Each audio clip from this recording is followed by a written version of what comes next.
Hello friends, मैं निकिता सिंह सरकारी maths classes में आपका स्वागत करती हूँ।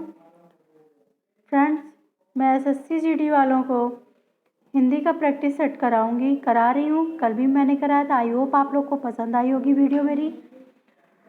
तो आज मैं आप लोग को सेकंड प्रैक्टिस सेट कराऊँगी। फ्रेंड्स, ध्यान से मेहनत से पढ़िएगा क्योंकि आप लोग का एग्ज़ाम बहुत ही नज़दीक है और हमें पता भी नहीं है कहाँ से क्या क्वेश्चन पूछ लिया जाए। ओके, इसलिए ध्यान से पढ़िएगा। क्वेश्चन नंबर फर्स्ट यानी कि 61 नंबर है ये। क्वेश्चन नंबर फर्स्ट हम बताने चल रहे हैं आप लोगों को। आकाश का विलोम बताइए। तो आप लोग को पता है आकाश का विलोम क्या होता है? पाताल। ओके, हमारा सेकंड क्वेश्चन है, जिसका जन्म छोटी जाति में हुआ हो के लिए उपयुक्त शब्द है। तो छोटी जात के लिए उपयुक्त शब्द क्या होता है? हम लोग क्या बोलते हैं उनको? अछूत बोलते हैं। ओके, नेक्स्ट क्वेश्चन है हमारा, जिसका कोई शत्रु पैदा ही नहीं हुआ उसे क्या बोलेंगे? उसे बोलेंगे अजात शत्रु। क्या बोलेंगे? अजात शत्रु। क्वेश्चन नंबर 4, अनाज का पर्यायवाची शब्द बताइए। अनाज का पर्यायवाची शब्द क्या होगा? बताइए आप लोग।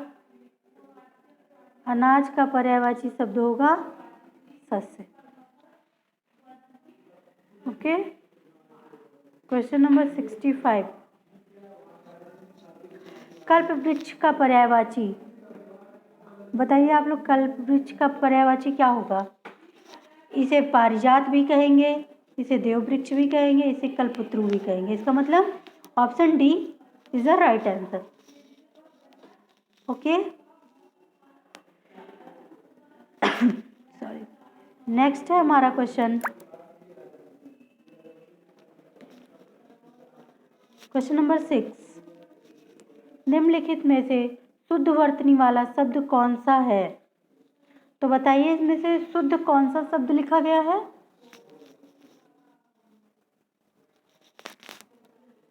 ऑप्शन ए में यहाँ गलत है, बी में यहाँ गलत है, सी भी गलत है। तो कौन सा ऑप्शन सही है? Option B. ओके, नेक्स्ट है हमारा, आसमान फट जाना मुहावरे का सही अर्थ है।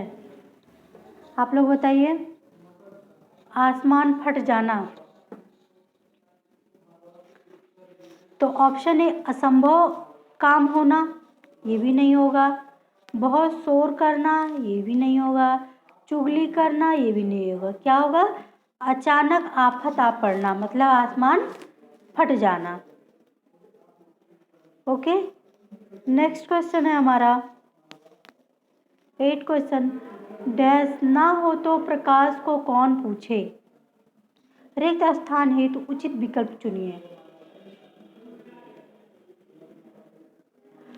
मतलब अगर अंधकार ना हो तो हम प्रकाश को कौन पूछेगा? अगर अंधकार ही ना हो तो हम प्रकाश का मतलब कैसे जान पाएंगे? तो इसका मतलब हुआ अंधकार।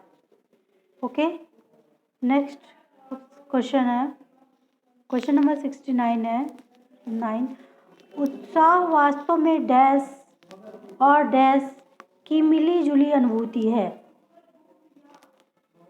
दिए गए विकल्पों में से रिक्त स्थानों के लिए सही का चयन करके प्रस्तुत वाक्य पूर्ण कीजिए। तो बताइए आप लोग इसका कौन सा ऑप्शन सही होगा? तो इसका होगा ऑप्शन ए, कर्म। उत्साह वास्तव में कर्म और फल की मिलीजुली अनुभूति है। Okay, next question, question number 70, प्रथम आने डैश मैंने कठिन परिश्रम किया। तो बताइए इसमें क्या होगा? कौन सा ऑप्शन इसमें लिखा जाएगा? प्रथम आने के लिए मैंने कठिन परिश्रम किया। ओके, नेक्स्ट है हमारा क्वेश्चन नंबर 11, मतलब 71 है इसमें 11।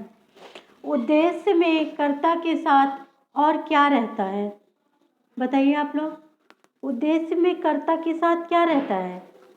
तो कर्ता के साथ हमेशा विस्तार रहता है। ओके, नेक्स्ट क्वेश्चन है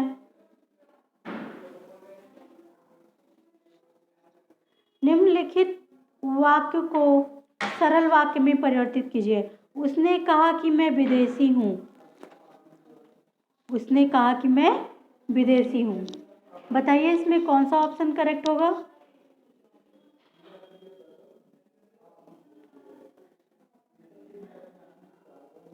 तो ऑप्शन ए, दिए हुए वाक्य में परिवर्तन संभव नहीं है, ये भी गलत है। ऑप्शन सी, उसने अपने आप को विदेशी बनाया, ये भी गलत। ऑप्शन डी, वह बोला कि वह विदेशी है, ये भी गलत। तो option B is the right answer, उसने अपने आप को विदेशी बताया, यही सरल वाक्य होगा। ओके,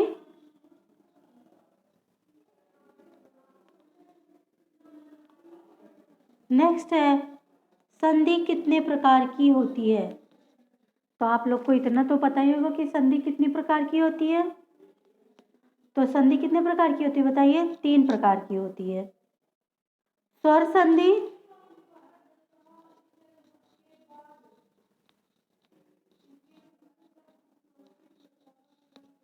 व्यंजन संधि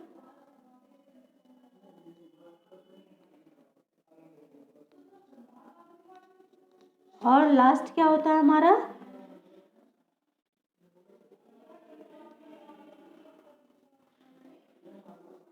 विसर्ग संधि। ओके, चलिए नेक्स्ट हम चलते हैं क्वेश्चन नंबर 14। इस समास में पहला पद संख्यावाची होता है। तो आप लोग बताइए किस समास का पहला पद संख्यावाची होता है? तो आप लोग को पता होगा कि द्विगु समास में पहला शब्द संख्यावाची होता है। ओके, क्वेश्चन नंबर 75 यानी कि 15 क्वेश्चन, पंचानन में कौन सा समास है? बताइए आप लोग, पंचानन में कौन सा समास है?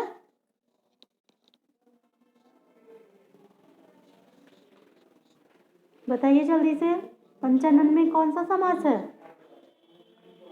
पंचानन में बहुब्रीहि समास है। कौन सा? चतुर्भुज हो, पंचानन हो, इन सब में बहुब्रीहि समास होगा। क्वेश्चन नंबर 16, निम्नलिखित में कौन सा शब्दालंकार है? बताइए फ्रेंड्स, कौन सा शब्दालंकार है? तो ऑप्शन डी, यमक। यमक जो है वो शब्दालंकार में आता है। ओके, क्वेश्चन नंबर 17, निम्नलिखित में कौन सी क्रिया सकर्मक है? बताइए फ्रेंड्स, कौन सी क्रिया सकर्मक है?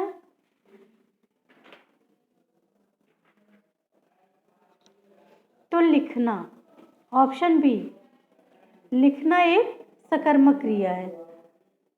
ओके, चलिए यहाँ हम इसको पूरा पढ़ेंगे यहाँ से यहाँ तक, फिर इसके बाद यहाँ से हमें ये तीनों क्वेश्चन के आंसर मिलेंगे। ओके, तो चलिए पढ़िए और इसमें से छाटिए। पेडागॉजी जैसा क्वेश्चन है, इसको पहले पढ़िए। राष्ट्र के सर्वांगीण विकास के लिए चरित्र निर्माण परम आवश्यक है। जिस प्रकार वर्तमान में भौतिक निर्माण का कार्य अनेक योजनाओं के माध्यम से तीव्र गति के साथ संपन्न हो रहा है, वैसे ही वर्तमान की सबसे बड़ी आवश्यकता यह है कि देशवासियों के चरित्र निर्माण के लिए भी प्रयत्न किए जाएं। उत्तम चरित्रवान व्यक्ति ही राष्ट्र की सर्वोच्च संपदा है। जनतंत्र के लिए तो यह एक महान कल्याणकारी योजना है। जन समाज में राष्ट्र, संस्कृति, समाज एवं परिवार के प्रति हमारा क्या कर्तव्य है, इसका पूर्ण रूप से बोध कराना एवं राष्ट्र में व्याप्त समग्र भ्रष्टाचार के प्रति निषेधात्मक वातावरण का निर्माण करना ही चरित्र निर्माण का प्रथम सोपान है। पाश्चात्य शिक्षा और संस्कृति के प्रभाव से आज हमारे मस्तिष्क में भारतीय के प्रति हीन भावना उत्पन्न हो गई। चरित्र निर्माण जो कि बाल्यावस्था में इसे ही ऋषिकुल, गुरुकुल, आचार्य कुल की शिक्षा के द्वारा प्राचीन समय से किया जाता था, आज ही लॉर्ड मैकाले की शिक्षा पद्धति में संचालित स्कूलों एवं कॉलेजों के लिए एक हास्यास्पद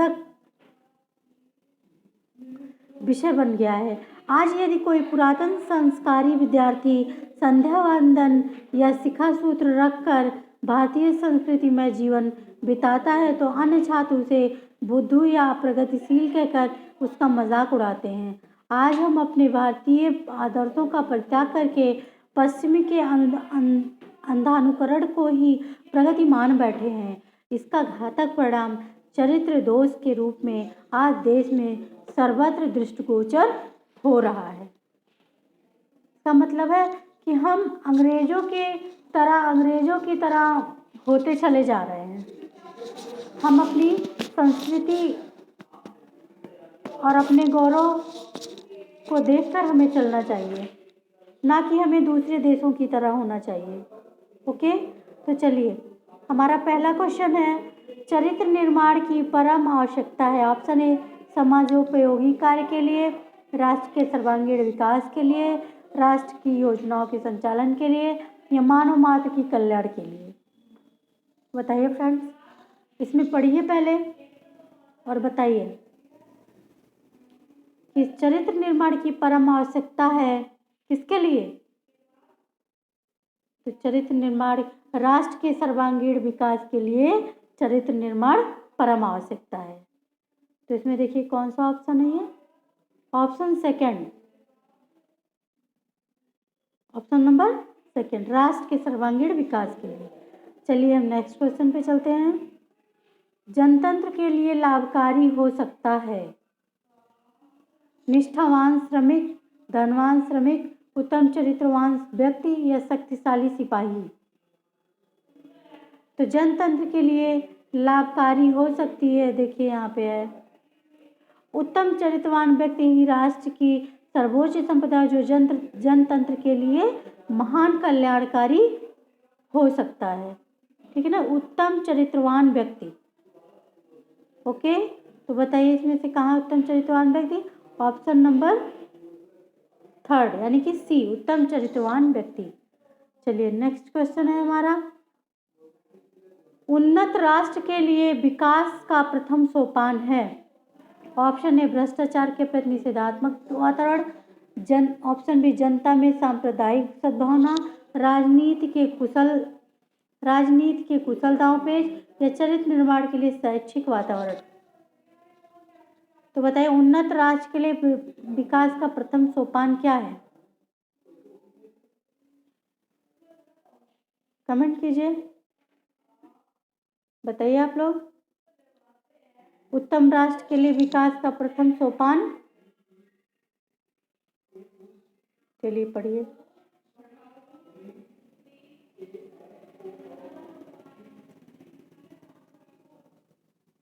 हाँ, उत्तम राष्ट्र के लिए भ्रष्टाचार के प्रति निषेधात्मक वातावरण चरित्र निर्माण का प्रथम सोपान है। ओके, तो हमारे चरित्र निर्माण का प्रथम सोपान क्या है, भ्रष्टाचार के प्रति निषेधात्मक वातावरण। ओके, तो इसमें कौन सा ऑप्शन करेक्ट होगा, option first A, option A, भ्रष्टाचार के प्रति निषेधात्मक वातावरण। ओके,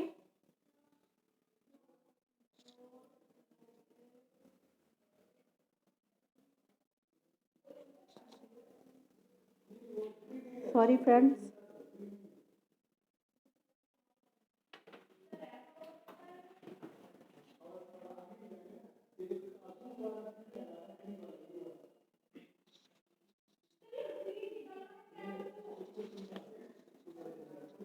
एक मिनट।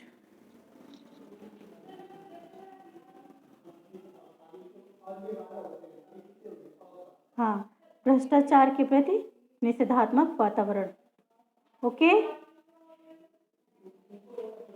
तो फ्रेंड्स आज हमारे ये 20 क्वेश्चन हो गए। फिर मैं कल आपके सामने एक नेक्स्ट प्रैक्टिस सेट लेके आऊँगी। ओके, आप लोग ध्यान से पढ़िएगा। आई होप आपको मेरा वीडियो अच्छा लगा होगा। अगर अच्छा लगेगा तो लाइक, शेयर एंड कमेंट्स ज़रूर कीजिएगा। Okay friends, thanks for watching. Thank you.